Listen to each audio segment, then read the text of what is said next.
नमस्कार साथीहरू, आजको भिडियोमा अघिल्लोको भिडियोमा हामीले तपाईहरुलाई बाँसको विषयमा पछि हामीले भिडियो ल्याउने छौं भनेका थियौं। बाँसको विषयमा केही रोचक कुराहरू ल्याएका छौं। ध्यानसित अन्त्यसम्म सुनिदिनु होला। बाँस घाँस फूलको एक फूल फुल्ने सदाबहार बहुवर्षीय एकदलीय वनस्पति हो।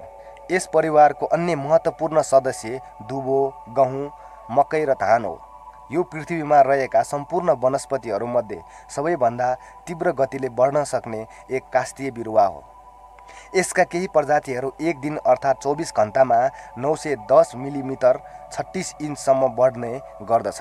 केही समयको लागि भए पनि केही प्रजातिका बाँसहरूको बढ्ने गति 40 मिलिमिटर 1.5 इन्च प्रति घण्टासम्म पुग्ने गर्दछ।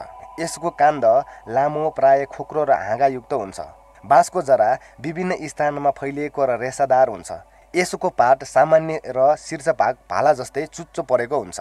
एउटा बाँसले आफ्नो जीवनकालमा एक पटक मात्रै फल दिने गर्दछन्। यसको फूल सेतो हुन्छ। बाँसका वैज्ञानिक वर्गीकरण। बाँसका मूल प्रजातिहरू यस प्रकार छन्। पश्चिम एसिया तथा दक्षिण पश्चिम एसियामा बाँसलाई एउटा महत्त्वपूर्ण वनस्पति मानिन्छ।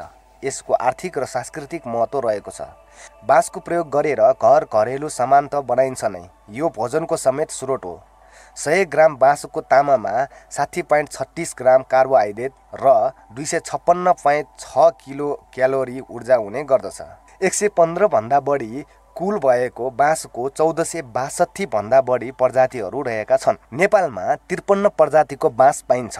पूर्वी एसियामा 50 डिग्री उत्तरी अक्षांशदेखि लिएर उत्तरी अस्ट्रेलिया तथा पश्चिममा भारत, नेपाल तथा हिमालयको पहाडदेखि उष्णकटिबन्धीय क्षेत्र, अफ्रिकाको उपसहारा क्षेत्र तथा अमेरिकामा दक्षिण पूर्व अमेरिकादेखि लिएर अर्जेन्टिना र चिलीमा 47 डिग्री दक्षिण अक्षांशसम्म बाँसको वन पाइने गरिन्छ।